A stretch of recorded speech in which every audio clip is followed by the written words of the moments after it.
It's my pleasure to have our guest, Jen Prasic, to do a presentation.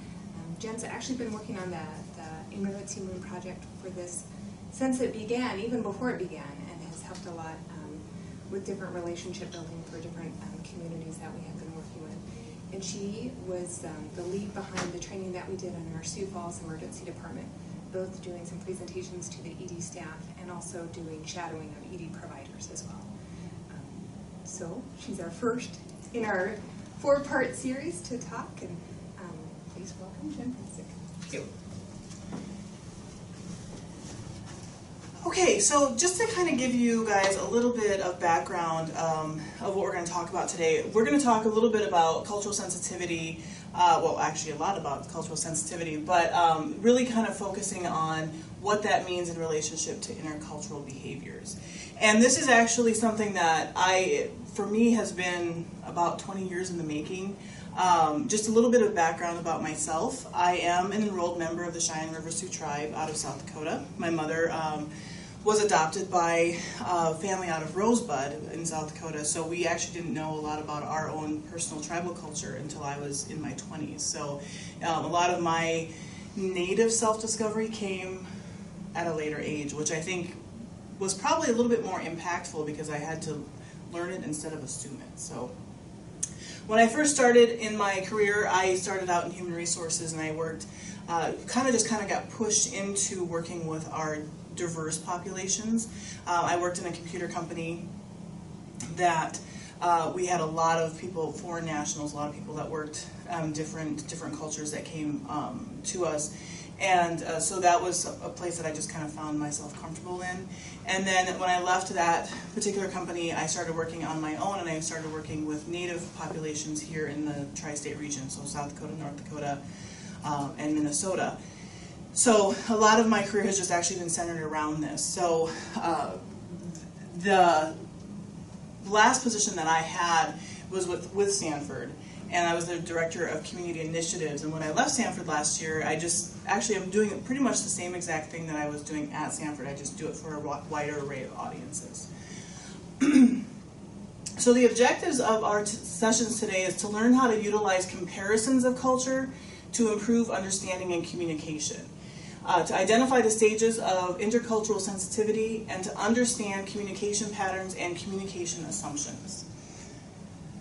And as an introduction to that, what we'll talk a little bit about is some words that I think a lot of people think of as bad words. And the first word being bias, the second word being prejudice. And then a lot of times these words here, the culture, cultural diversity, cultural competency, sensitivity, and awareness, a lot of times when people hear that, they actually get defensive. So I want to talk about that in a way to kind of curb some of that defensiveness. So when you talk about bias, the simple definition of being biased or having bias is when you're partial to one thing over something else. It's when you're partial to an iPhone over the Samsung Galaxy. It's when you like Iowa State but you hate University of Iowa. You know, those are the biases that exist. It's when you prefer to have Christmas, open Christmas presents on Christmas Eve over Christmas Day. That's a simple bias, okay? There's not anything that's negative about the word bias, okay? It's when you start using biases to make other decisions that it can have a negative effect. And that is when, so everyone has biases. It's across cultures and it's within cultures, okay? So you can see biases wherever you go. I have so many biases. You would not believe how many biases I have. One of the examples I used recently was I said I have a bias against Leonardo DiCaprio. I don't like Leonardo DiCaprio. And I said, so if I had to list a whole bunch of things that Leonardo DiCaprio has done, it'd be a really short list. But for whatever reason, I'm really a big fan of Jason Statham, the actor.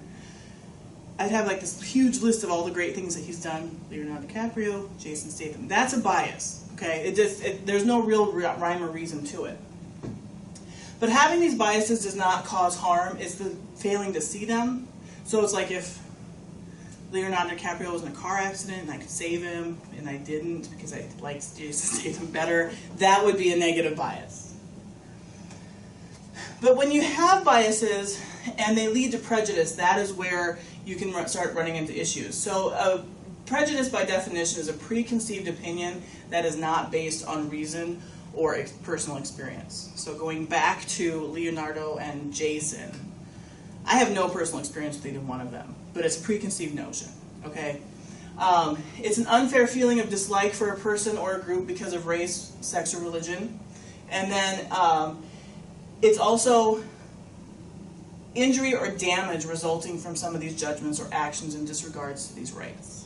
Okay, so bias is a very simple definition. It's a preference. Okay, prejudice is applying those preferences to your belief system. So let's take Christmas. Everybody here celebrate Christmas? Okay, so let's say you prefer to, there's the people who prefer to unwrap their presents, open their gifts on Christmas Eve, and there's the people who prefer to open them on Christmas Day. Okay? So you get into an argument about what's better. That's an easy discussion about that. That's discussing your biases. Okay? It's when you start threatening people because they don't have the same belief system in you that you just like, if you don't open your gifts on Christmas Eve, I'm just going to punch you in the throat. Okay? That's a prejudiced action, because they don't share the same belief system with you. And then the other part of that with prejudice is that not accepting that there are people who don't actually open gifts at all, or the people who don't actually celebrate Christmas. So it's their framework of what is right and what is normal is so stuck that their opinion is actually not based in that reason or that personal experience. So talking about culture, I know a lot of times people hear the word culture, or they hear cultural diversity, or they hear cultural awareness, and they kind of get all twingy inside. And a lot of times the reason people get that way is because when they, in a workplace, when they start talking about culture, it's usually when something has happened. And so they have to start talking about, let's be more diverse, let's be more aware, what are we going to do so that these things don't happen again.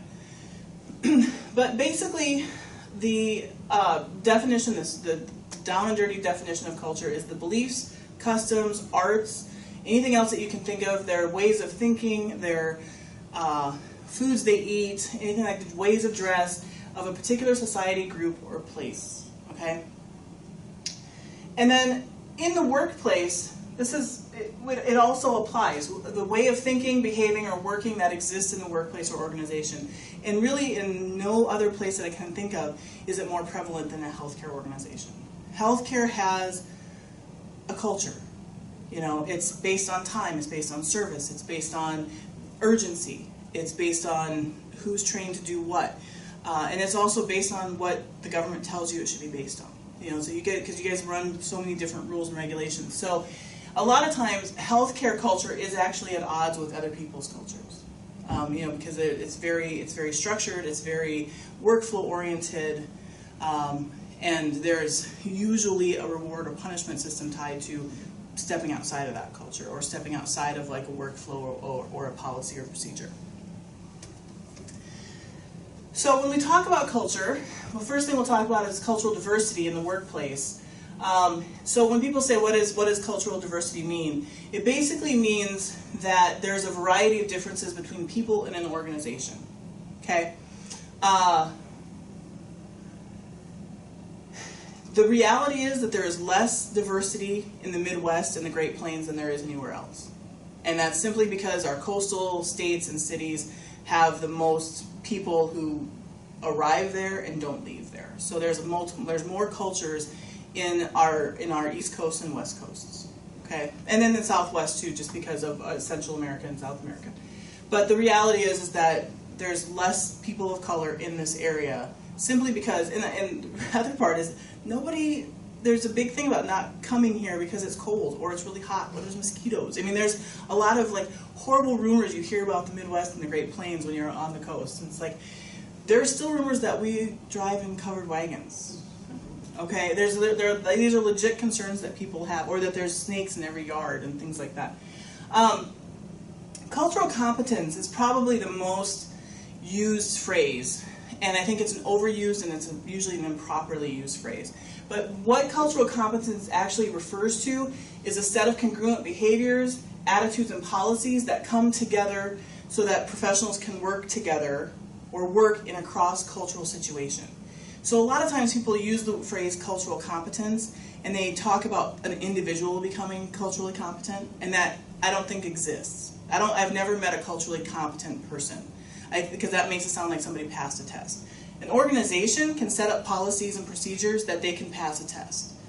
An individual cannot. So I think that when we talk about somebody being culturally competent, it's just a misuse of that phrase. What they can be is culturally sensitive. So they can have cultural sensitivity, and as I'm looking at that word, it looks spelled wrong. I don't think it is. Okay. But it's when you're aware that cultural differences and similarities between people exist, and you do that without assigning them value, either negative or positive. You can see cultural differences, and you can accept them, or you can at least at the minimum acknowledge them, and you don't feel threatened by them or superior over them. So that's basically what cultural sensitivity means. Okay? So using that information, we're going to talk a little bit about resolving communication gaps. A big communication gap, especially in professional workplaces, is actually caused by differences in expectations, styles, assumptions, values, body language, and privilege. Okay? So I'm sure if you guys sit here and think about it a little bit, you could probably think of an example in your life that has happened in the last week, if not then in the last month, in which there's probably a communication gap. My favorite is when people talk about communication gaps between them and their children. You know, because there's always a difference in expectation. I always like to joke that to the men in the room that the communication gap in an argument with your significant other usually comes because they've already planned the entire conversation in their head. And if you don't say the right thing, you've just totally ruined their plan of this conversation. So the gap is definitely there. But it's also caused by styles, you know, communication styles, which we'll talk about a little bit here. We're gonna move into specifically in this area, identifying some communication styles of American Indian populations, but also assumptions. So when you have a communication gap, can be caused by assumptions in what you want out of a conversation.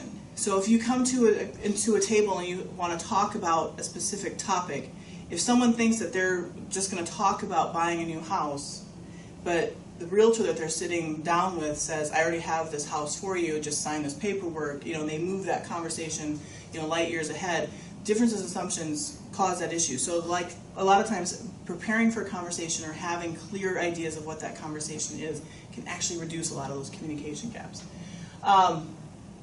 The same thing with values, depending on what somebody in the conversation finds is important.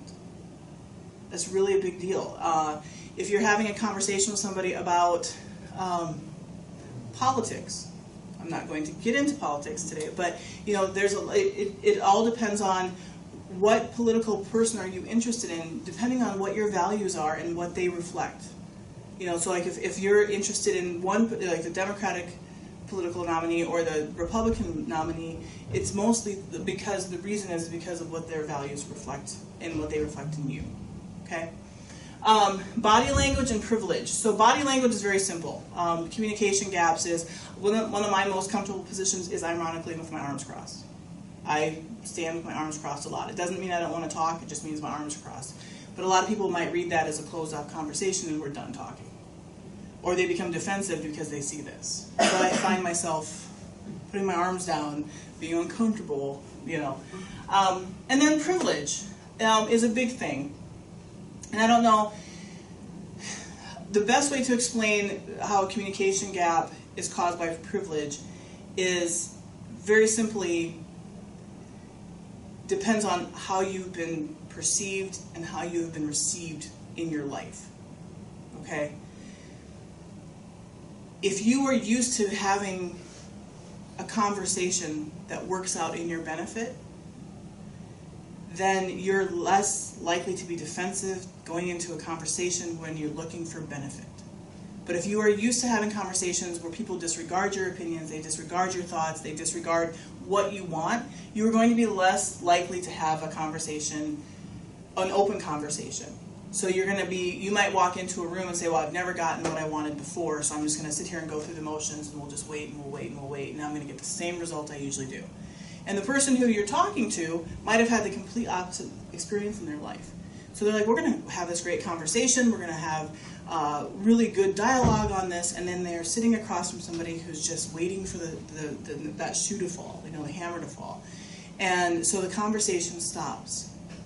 And ultimately, yes, the person of privilege might not get anything that they want, or they might get everything that they want because the other person was not argumentative, but they might not have been receptive either. So that it does cause communication gap.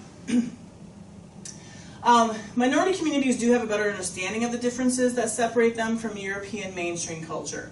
So these things, the expectations, the styles, assumptions, values, body language, and privilege, these are things that more minorities are aware of than mainstream culture is aware of. Okay? And in European communities, or European American communities, don't have as much awareness of the differences because they don't experience them primarily in their lives, because it is the norm. So they don't see the differences that they're used to, because it's the normal way that they process things. For minorities, though, the differences are not only central, but they are pretty vast and they're pretty inescapable. Okay, and the biggest difference, or the biggest example of that, is if you're walking into a room and English is not your first language. That's a very vast, that's a very big canyon to traverse, and in communicating anything. But as we get into communication styles here, we'll talk a little bit about other things that cause those gaps. So back in 1993, a model was developed called the Developmental Model of Intercultural Sensitivity, and this has actually been one of the best tools I've ever found in dealing with or trying to identify and improve communication between cultures. And this works pretty much everywhere. I mean, this works between education model and in the healthcare model. This works between corporate and nonprofit. This actually works pretty much everywhere. It doesn't have to be color of skin, ethnicity, anything like that. It could just simply be different cultures. But there are 6 stages of cultural sensitivity, and the first being defense or denial, and then defense, minimization, acceptance, adaptation, and integration. Okay, so the first one is actually denial, and individuals in this stage are very unaware of the difference. So if we speak it, we'll move it back into culture. But when they speak of cultural differences, when someone says something like, I treat everyone the same, or I don't see color, that's actually not showing global acceptance. That's actually minimizing anybody's differences. I mean, if someone says, I don't see skin color, I'm actually insulted for anybody else in the room. That's actually a phrase that really upsets me, because I said, why would you not see skin color and celebrate it, at least? And it's usually, the reason that people say that is because they are actually very afraid of being considered prejudiced or being racist, or it's like they feel it's a safe place to exist. If I don't see skin color, then I can't offend anybody. And in reality, what they're doing is, they might not be offending anybody who is of their same race or culture, but they're offending the people who are different races and cultures, because that is who they are. So when you're in denial in the stages, what Dr. Bennett says to do is you need to recognize cultural differences that are escaping your notice. Okay. The second stage is defense, and that's where we perceive cultural differences, but they're different from our norm, what our normal would be, and so we kind of label them negatively. So the example I used in this one was just the difference, the Fox News stations and MSNBC, their cultures are either Democrat or Republican, liberal, right-wing, whatever it is, but they have a right level and they have a wrong level, and usually it's everything that they talk about, that Fox News talks about is right, and everything that MSNBC talks about is wrong, or vice versa. MSNBC will find fault in everything that Fox News says. So that's that sense of defense. They're always defending their levels of their belief systems. An example of this on a cultural level would be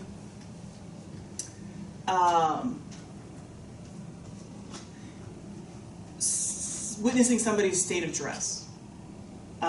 There's a woman, actually, I come from Sioux Falls, and there's a woman at a store the other day, and she was dressed very beautifully. She had very color. She was a black woman with very colorful garb, and she had her hair all wrapped up in a headdress. And this woman came up to her, and her first thing that she said, she wasn't insulting, but she goes, "Are you hot?" And she's like, "I am warm, yes," but she says, "I have to cover my hair in public." And she goes, nothing you said could make me do that. And this woman had no defense coming out of that, because she says, "Well, you don't have to do it. It's my culture, not yours." But I mean, the way she said, "Aren't you hot?" I mean, just, it was a very key moment of like her questioning this woman's choices, to follow her own culture. So in this level, what they ask is that you recognize and become more tolerant of differences and see basic similarities between different people, different cultures. So in that situation, this woman had her hair covered, and she had a beautiful, colorful dress on. So that might have been a struggle for the woman who approached her and asked her about her garb. But I mean, it's no different than wearing a hat. It's no different than wearing like a bandana in your hair or a headband. I mean, those things might not be approved in this other woman's culture. She may only be able to wear scarves, but there's different cultural dress ways ways of dress that other cultures probably don't understand that we do. So minimization is one of my favorites. This is where we try to avoid stereotypes, and we also appreciate the differences in our cultures, the different languages, but we still view our values as universal. So this is where a lot of people actually sit. They actually sit here, and I'm guilty of this as well, but we sit where we look at and like, oh, that's a beautiful language, that's beautiful dress, that's beautiful culture, that's beautiful ceremony, but I'm still the right one. My house is still the only house. And then people do it a lot. I mean, it's one of the more dangerous steps as well. So, for example, in most organizations, there's a certain number of holidays that you get off. Okay? And if you're not Christian and you do not celebrate Christmas, you might ask for Ramadan or Rosh Hashanah off instead of Christmas.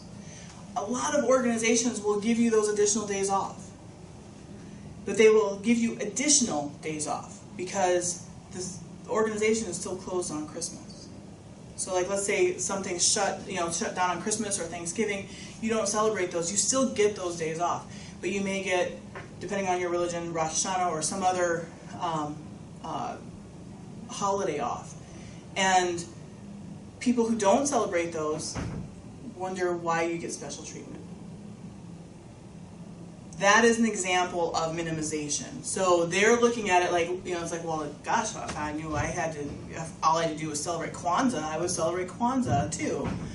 So they look at it that they're getting preferential treatment, so they're trying to minimize that statement. So they're threatened by those activities.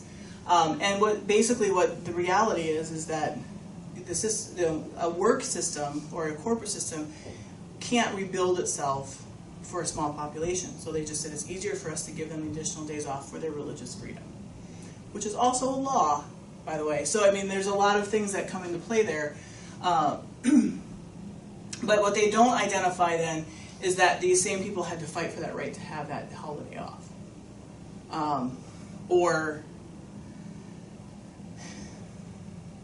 that it's hard to find the food to celebrate that holiday, or that it's hard to get the kids out of school to celebrate that holiday. There's a lot of struggles that go with it because they minimize it, and what they see is they get extra days off every year.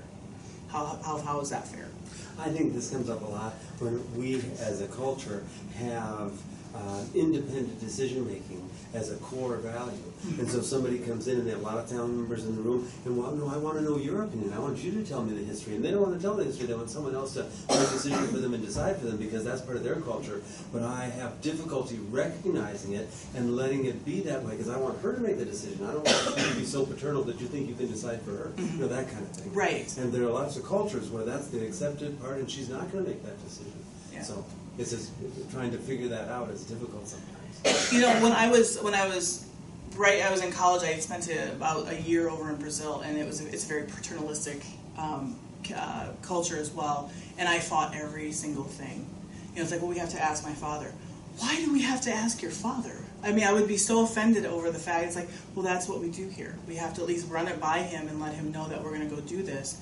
And I was like, well, my dad, I'm 19. My dad sent me to Brazil, and you know, he's trusting me to make decisions and check in with him. I think that should be enough. But I wasn't accepting at that point that I was not existing within my own culture. I was a guest in someone else's, and so I had to learn to not only adopt it, but I had to learn to appreciate it. And it was a very long road of learning how to do that, because I'm not a patient person, and it did go against my core values in a lot of ways. So it is difficult, like letting somebody, you know, make those decisions, or, you know, observing that. And also that thing there where you kind of run into it is that you start to kind of sometimes run into the time factor too. Like when you have a lot of cultures, like you're in an emergency room, for example, and we have to make some decisions, whereas in a lot of places the decision might not be that we just need you to leave the room, but we need to have process, and we need to have prayer, and this is, you know, and it becomes like, okay, well, this person's health is declining while they're going through this process, and then you know, it becomes a frustration as well.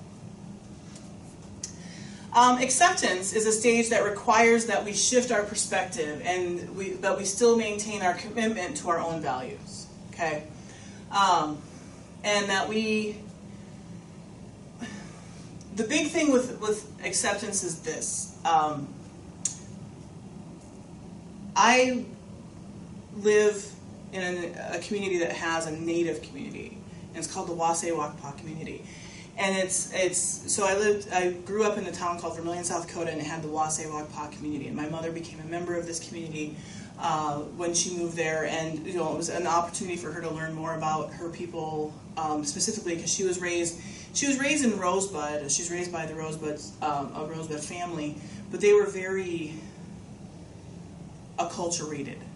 My grandmother's grandfather or father actually sent his kids to boarding school because he said eventually somebody will anyway, and so he kind of tried to like minimize the native aspect of their lives. And so when she found out she had a different family, she actually really embraced that so she could learn more about her culture. But the Wasay-Wakpa community in Vermillion has a lot of people who have come to our meetings and groups and ceremonies where we find that we'll just say they're white, they're Caucasian, and they'll come in and they'll learn about ceremony, they'll learn about a lot of the culture, they'll learn about a Native American spirituality, and eventually you start seeing them wear Native dress, jewelry, garb, which is not a bad thing. But they're in their willingness to learn about this culture, a lot of times they might lose steps of their own culture. So they almost kind of overcompensate. So you kind of see them do that. I've actually met a woman that I've known all my life, and I know she's German, and she identifies herself as American Indian now. She's like, you know, she's on full-blood American Indian. I don't think she thinks that she's full-blood, like she was born American Indian, that she's delusional. I think what she is that she feels so much more comfortable in this culture that she considers herself a full-blood American Indian. But there are a lot of people that you'll see that they'll wear a lot of American Indian garb. They'll learn the Lakota language. They'll take on a lot of the customs of whatever culture that they're being absorbed into, or that they're absorbing, I should say. And then what you'll notice a lot of times is you'll see like over years that backs out a little bit, that they kind of find their own identity. So the task that they have on this one is to understand that the same behavior can have different meanings in different cultures. So like the okay sign, we all know that okay in most cultures this is actually a big insult to everybody. Shaking hands, while it's a formality, in a lot of cultures is actually a weapons check in others. And then eye contact. So in a lot of cultures, in the American European culture, eye contact is a good thing. It means you're paying attention. It means that I'm not shy. It means I'm confident. It means I know what I'm talking about. And in American Indian culture, it means I'm combative. And I'm being pushy and I'm being disrespectful. So maintained eye contact can actually have multiple different meanings, and it actually can cause communication gaps. For example, eye contact is one of my favorite little stories to tell. There was an Eastern Indian researcher out of the University of South Dakota, and he got a grant to work with one of the tribes. And by the time they got the grant, all of the tribal government had overturned, and they had new people in place. So he had no one to really talk to about his grant that he'd originally spoken to. So he worked with somebody out of USD. And the best part of the story is that he worked with somebody out of the University of South Dakota who just knew about working with Indians. He didn't actually work with natives. He didn't actually know any of them. So he gave them all this information that was so helpful, like don't make eye contact. Not don't maintain eye contact, or don't, do this. So the man walked into a room. He was so terrified of working with natives, he literally walked into a room with his head down, looking at the floor, and never looked at anybody the entire meeting. And so people were like, I don't understand what he's trying to do. They were trying to figure out what it was going on. He ended up offending everybody.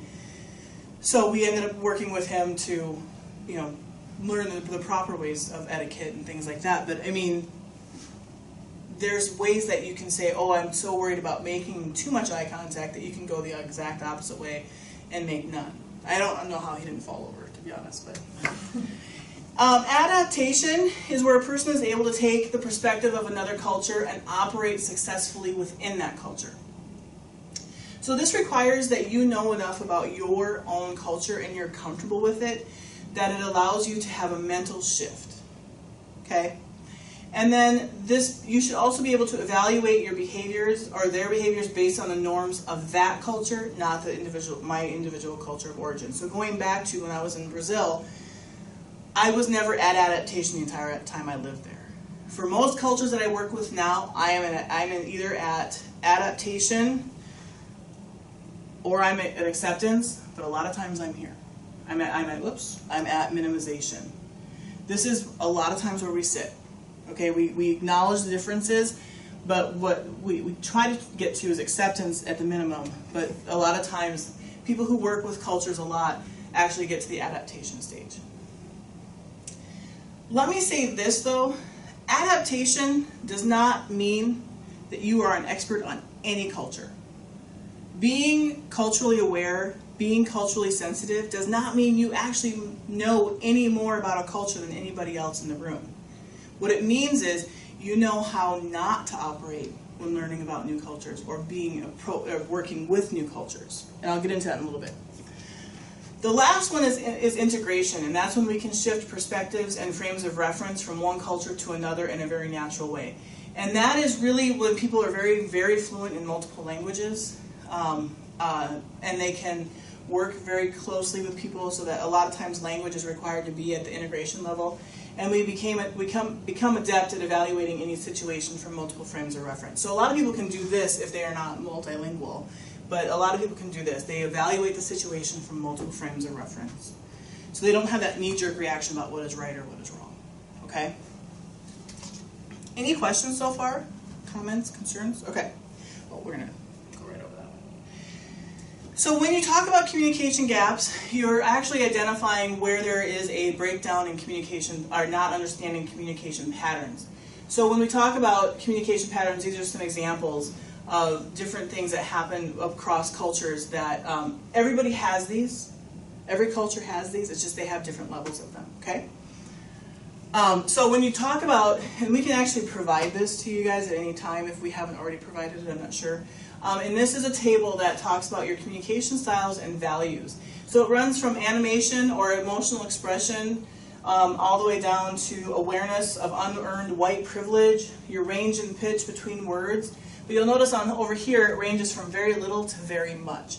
So if you are a very animated, emotional speaker, you would mark that you're very much. You know, if you are not, if you're someone who sits very quietly and very demure and talks like this all the time, you would probably say that your animation and emotional expression is very little. How direct you are when giving answers. Wyatt and I both know a gentleman who, if you ask him a question and he wants you to come to the answer himself, he will circle that answer, and it's so frustrating because I just tell me yes or no. Please tell me yes or no. Something. And eventually what you'll get is you'll get his version of what is a direct answer, but he wants you to come to your own decision on things. So, using that table, in regards to Asian populations, Native populations, Hispanics, Anglo, and African populations, this is where, and this is a constantly changing table, but it usually, I don't think things really change all that much. In a lot of ways, the only thing that really changes a lot more recently is where Asians might sit between, like maybe if they shift from little to very little or medium, they might have a switch. But they are actually always constantly updating this, this table. And it talks about where people sit. So you'll notice, like in animation and emotional expression, Asians and Natives sit at very little. Hispanics sit at little expression, little animation. Anglos sit medium, and Africans sit at high. I think the best example of that is church. You guys ever go to church? One of my favorite experiences ever is I used to go, when my sister lived in Tennessee, we used to go to this Baptist church, and we were one of very few Anglos in there.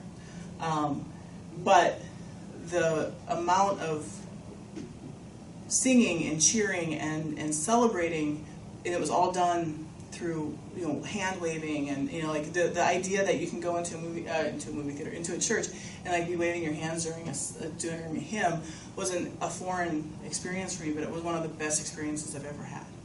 I went to a movie this winter, and I went on my own by myself, and I went in, and there was an entire basketball team from South Carolina in the movie theater. And it was so much fun. I was telling people, I said it was the most fun I ever had because they all talked to the movie screen. They're like, "Come on, Mike, where are you? The president's gonna die!" You know, like they were like yelling at the movie, and it was the most fun experience because it was interactive. So that's kind of an example of that. Whereas in Asian ceremonies, there's very little anything. There's very little talk. There's they actually, for a lot, if you ever look at monks, for an example, they'll try to go years without speaking or interacting, because the whole idea is that they're trying to do it on a different plane. So it's like, I'm still having communication, I'm just doing it, you know, on a different level. So anything physical is not necessary.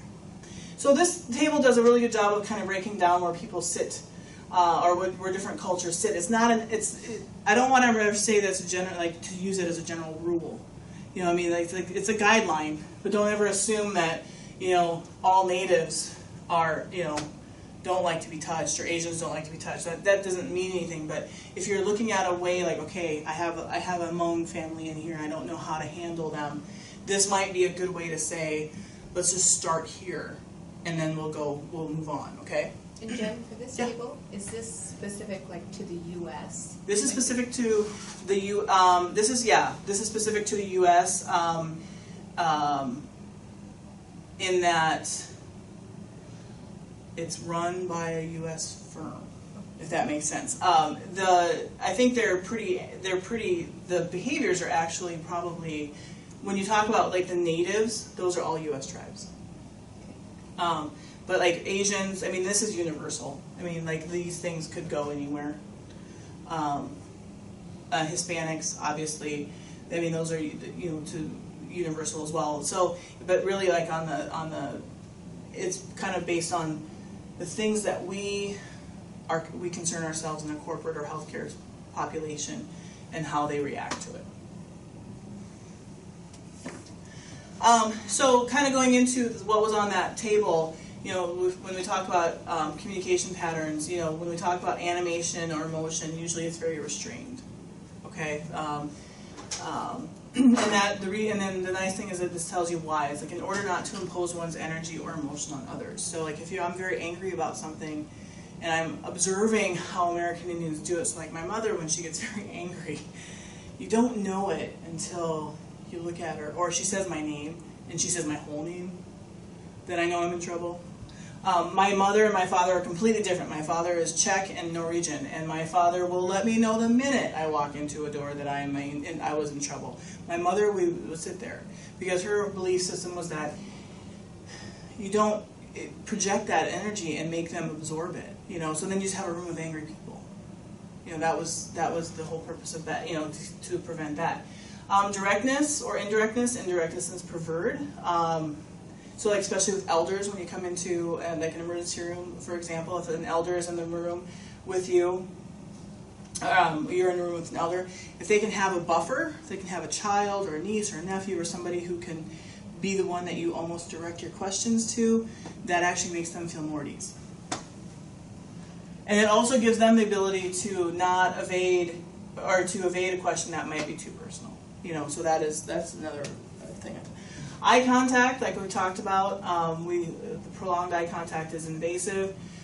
Usually what I would tell people is that you make eye contact and then you just look away for a minute, or you come back, or you look at their shoulder, or you might look somewhere completely different. So a lot of the elders in my community will look at you for a brief moment, but then they look down and they just kind of keep their head down, they just kind of nod, so that you know that they're still listening, but they're not making that eye contact. Gestures.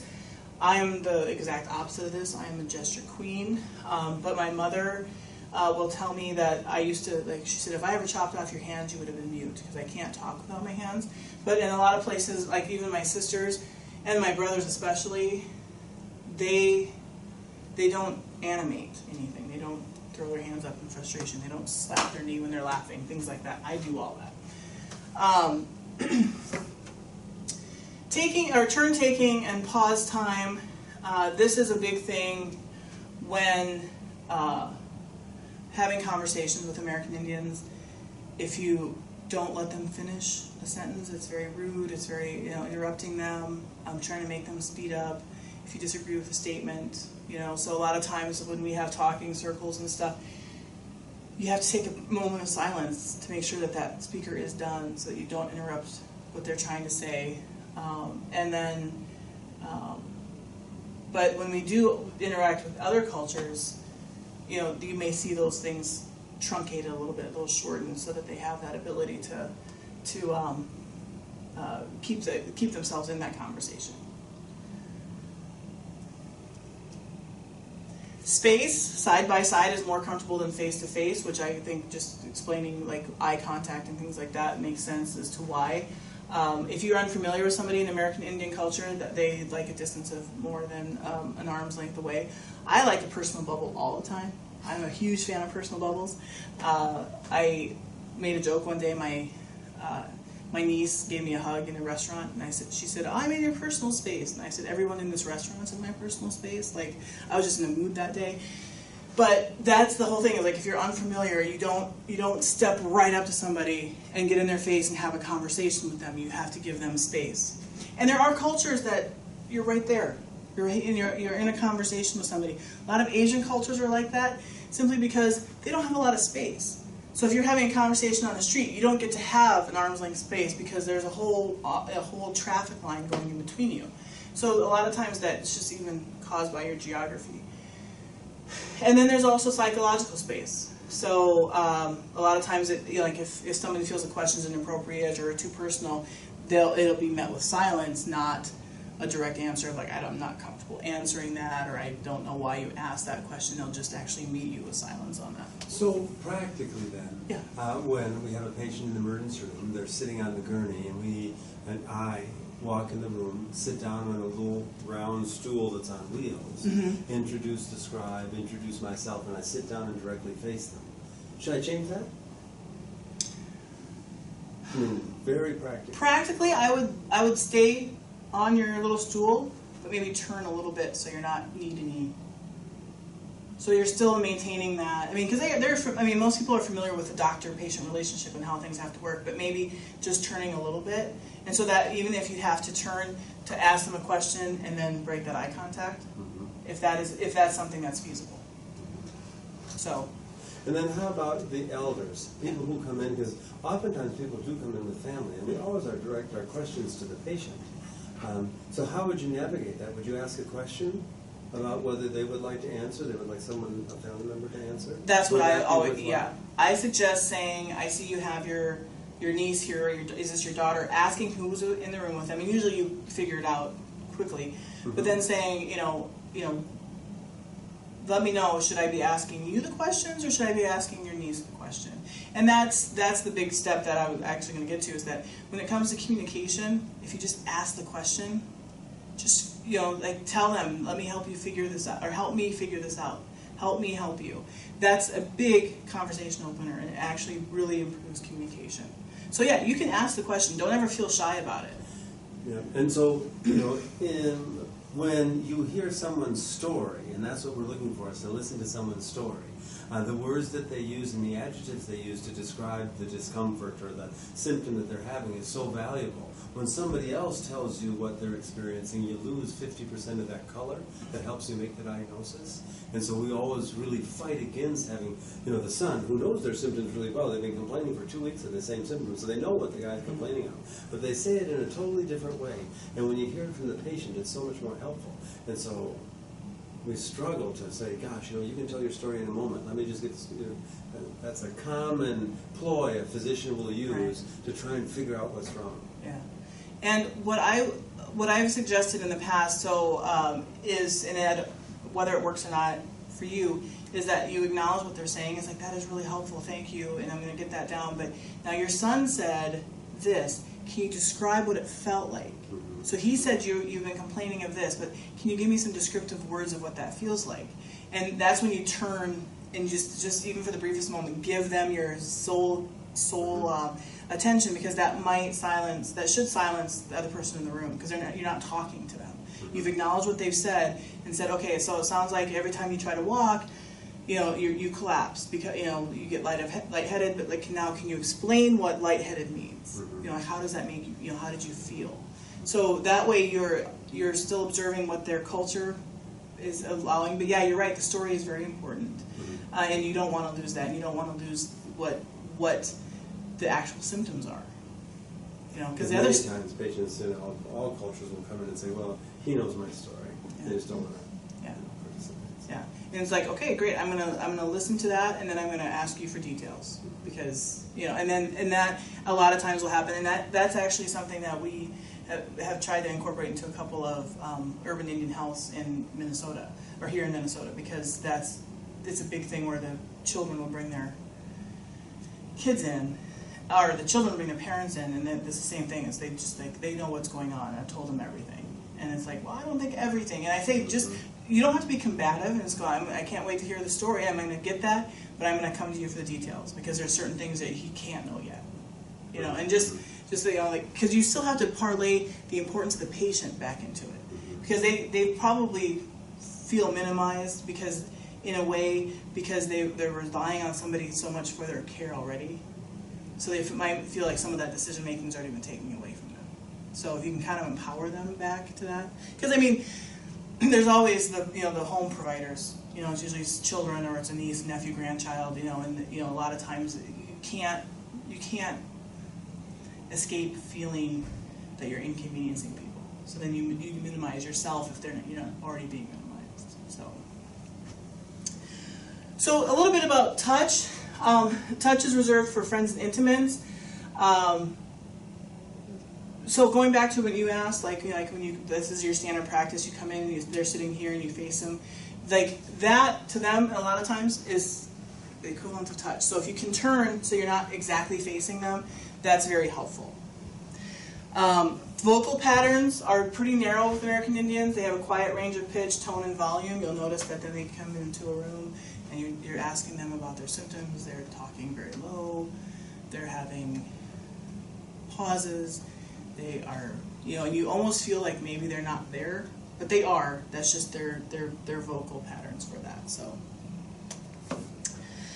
hopefully, with our as our summary, we kind of understood the differences between what bias and prejudice is. And again, I want to just reiterate: bias is not a bad thing. Bias is never a bad thing. How you apply bias is a bad thing. And then understanding what the different culturals are, the awareness of that you can't be culturally competent. I don't ever expect anybody to be culturally competent, and I don't ever expect anybody to be a cultural expert. I do this for a living, and I'm not a cultural expert. Okay? I am culturally aware and I am culturally sensitive. Okay? I am not an expert on any cultures other than my own, and I could probably use a lot of improvement on that.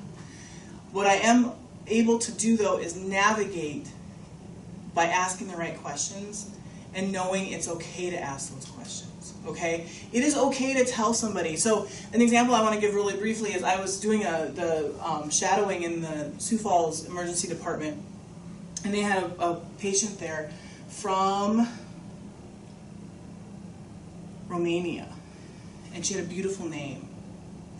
And I don't know if the practice, I'm assuming the practice here is once you say their name, you say their name a couple of times. Like you make sure you incorporate their names into the questioning period and stuff like that.